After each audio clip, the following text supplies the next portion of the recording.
Fehim regarde la photo de sa petite fille Denis et est en larmes.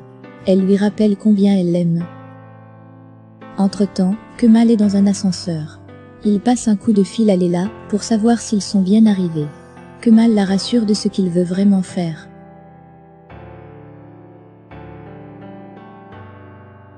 De l'autre côté, les parents de Kemal ont rejoint Azu à la maison. Tous les trois discutent un peu quand Kemal frappe à la porte. Azu va l'accueillir puis lui fait savoir que ses parents sont aussi là. C'est ainsi qu'elle lui avoue qu'elle a peur de ce qui peut se passer et Kemal entre.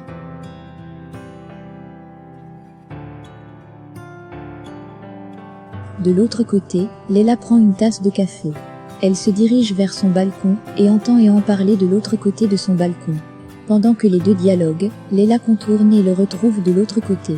Le prétexte est qu'elle a froid et est venue chercher une couverture. Ehan lui offre une couverture puis, celle-ci s'en va de son côté du balcon.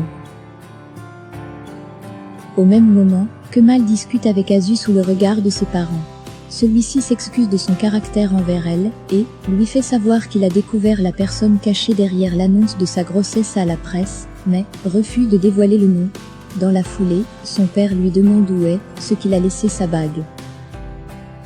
Celui-ci répond qu'il l'a laissée ici. C'est ainsi qu'Azu se propose de la porter. Entre-temps, Nihan chemine dans la maison puis aperçoit Emir en train de parler au téléphone avec Zeynep. Elle se cache un moment et écoute la conversation. En effet, Emir dit à son interlocuteur que, demain, celle-ci lui dira pourquoi elle a donné l'enregistrement à son frère d'une part, et pourquoi elle ne le respecte pas d'autre part. C'est ainsi qu'elle raccroche et Nihan s'enfuit. Pendant ce temps, les parents de Kemal partent.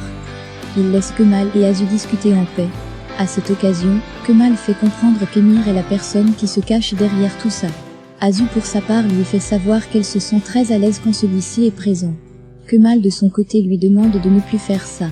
Il lui dit par la suite qu'il doit partir car il a beaucoup de choses à faire demain. Azu le prend entre ses bras et lui dit qu'elle se sent vraiment heureuse.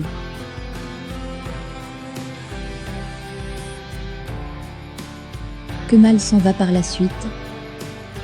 De l'autre côté, Nihan entre tout doucement dans la chambre d'Emir. Elle prend son téléphone et compose le numéro de Zeynep pour l'appeler, mais hésite et le fait pas. C'est ainsi qu'elle sort de la pièce.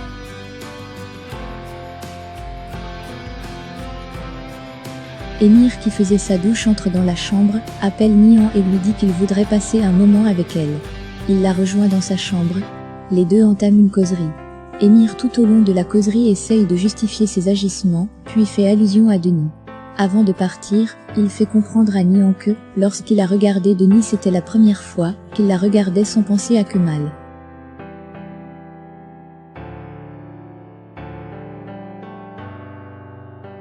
Le lendemain, il fait beau temps à Zonguldak. Leila se présente comme étant Meula à Monsieur Haluk, qui n'est rien d'autre que le monsieur qui avait fourni les documents du décès des parents d'Azu à Kemal. Elle présente également Ehan, comme étant Nadir son mari, et lui dit qu'il cherche un de leurs documents très importants qui se trouverait dans leur archive. Elle précise par la suite que c'est Kemal qui les a envoyés. Ce dernier leur fait savoir qu'il était déjà avisé par Kemal. C'est ainsi qu'il leur donne quitus pour accéder aux archives. Ils s'y retrouvent et fouillent longuement ensemble.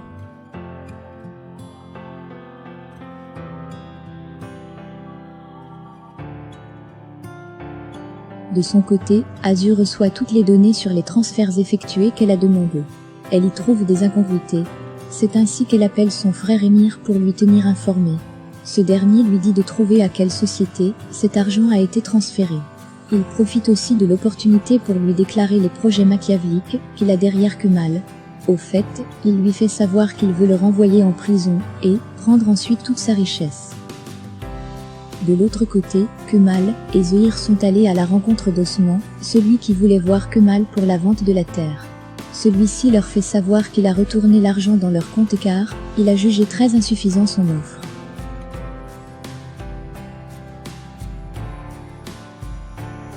Pendant qu'ils s'échangent, ils sont rejoints par Emir étouffant.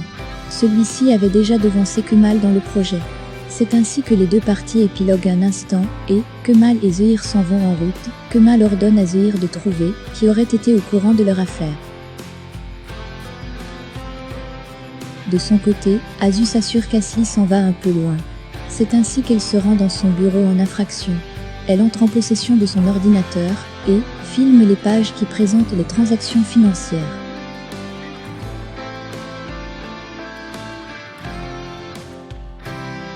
Pendant ce temps, il félicite Osman pour son action quand il reçoit le message d'Azu. Celle-ci lui a envoyé les images qu'elle a prises.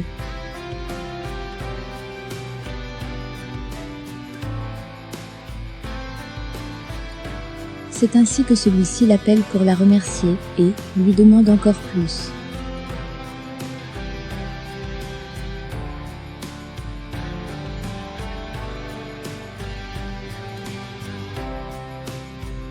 De son côté, Nihan est dans sa voiture. Elle aperçoit Zené prendre un taxi puis se décide de la suivre.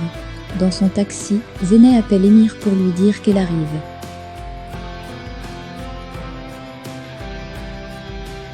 De l'autre côté, Léla et Ehan continuent de fouiller dans la bibliothèque. Ils découvrent un document puis appellent Kemal pour lui en tenir informé. C'est ainsi qu'ils lui font imprimer le document en question.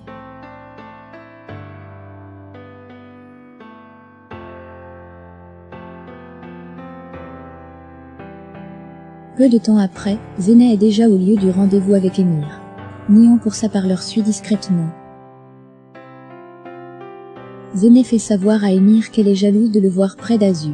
Celui-ci lui fait comprendre que c'est une situation dont elle ne peut pas comprendre. Pendant qu'ils causent ensemble, Nihan jette son parapluie et les rejoint sur le regard surpris d'Émir. Nihan arrive et s'en prend à Émir. Elle ne comprend pas ce que ce dernier fait avec Zené. C'est où ce dernier sort le fallacieux prétexte qu'il voulait découvrir des choses concernant Ozan. Et là, c'est d'autant plus inquiétant que, même Nihan et Zené sont sans voix.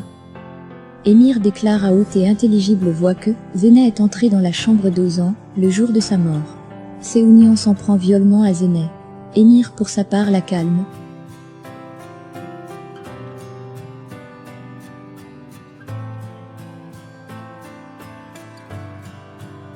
Les deux en vont chacun de son côté laissant Zené sur place. En cours de route, Émir appelle Zené pour lui faire part de ce qu'il l'avait prévenir de sa punition. Zené est complètement abattu et est en pleurs.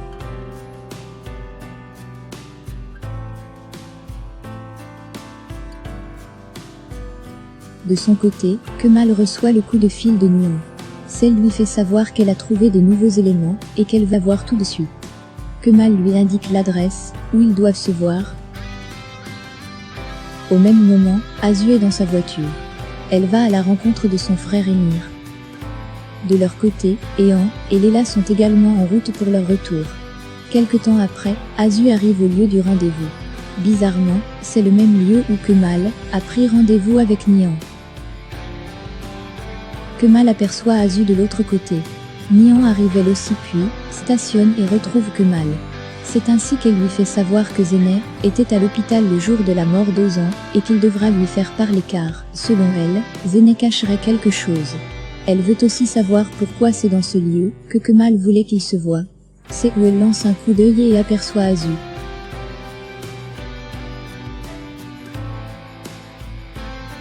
Entre-temps, Émir arrive aussi et retrouve Azu, tout ceci sous le regard de Kemal et Nihan. Azu donne la clé USB contenant les documents qu'elle a collectés dans l'ordinateur au bureau d'Asli à Émir. Kemal pour sa part fait savoir à Nihan qu'elle comprend parfaitement le jeu et que Azu veut le vendre. C'est ainsi qu'il montre à Nihan le document que lui ont fait imprimer Ehan et Léla attestant qu'Émir et Azu sont belles et bien frères et sœurs. Émir et Azu se séparent.